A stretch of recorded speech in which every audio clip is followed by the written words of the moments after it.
योएल का ग्रंथ अध्याय 1 विपत्ति पर विलाप और इज़राइल का पश्चाताप। यह प्रभु की वाणी है जो पेतुएल के पुत्र योएल को प्राप्त हुई। देश के नाश पर विलाप गीत। वृद्धों सुनो, सब निवासियों कान दो। क्या तुम्हारे दिनों में या तुम्हारे पूर्वजों के दिनों में कभी ऐसी विपत्ति आई थी? तुम इसका वर्णन अपने बाल बच्चों से कर दो। बाल बच्चे भी अपनी संतान से और उनकी संतान फिर आगामी पीढ़ियों से इसका वर्णन करती जाए।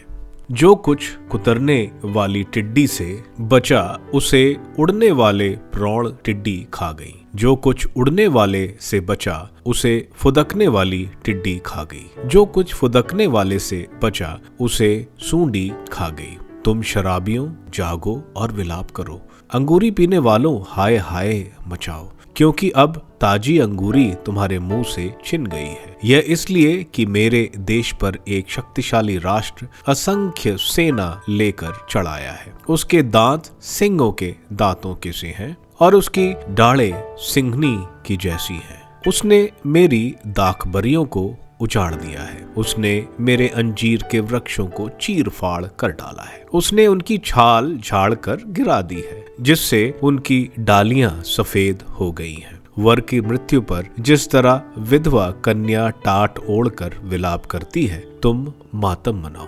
प्रभु ईश्वर के मंदिर में अन्न की बलि और अंगूरी का तरण बंद हो गए हैं।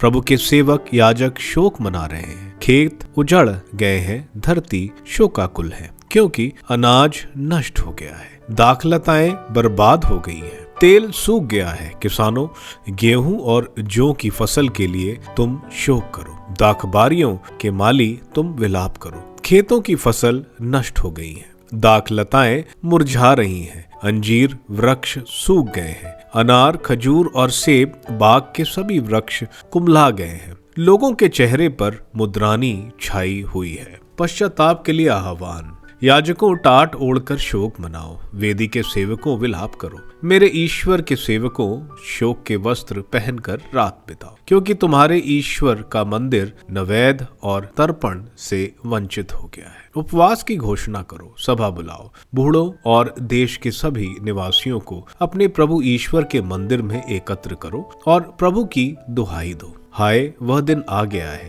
प्रभु का दिन निकट आ रहा है। वह सर्वशक्तिमान की विनाश लीला की तरह आ रहा है। सच है कि हमारी आंखें के सामने से हमारा भोजन छीन गया है और हमारे ईश्वर के मंदिर से हर्ष और आनंद विदा हो गए हैं। मिट्टी के ठेलों के नीचे बीज झुलस गए हैं। खलिहान शमशान जैसे हैं। भंडार खाली हैं, क्योंकि फसल मरी गई है। पशु कैसे करा रहे हैं। झुंड के झुंड मवेशी निराश भटक रहे हैं, क्योंकि उनके लिए चारागृह नहीं रहा। भेड़ों के झुंड विपत्ति के शिकार हो गए हैं। प्रभु, अब मैं तेरी दुहाई देता हूँ, क्योंकि आग से चारागृह झुलस गया है और बाग के सभी वृक्ष उसकी ज्वाला में सूख गए हैं। जंगली जानवर भी तुझे पुकार रहे हैं, क्योंकि नदियां सूख गई हैं और आग मैदानी की हरी हरी घास खा गई है।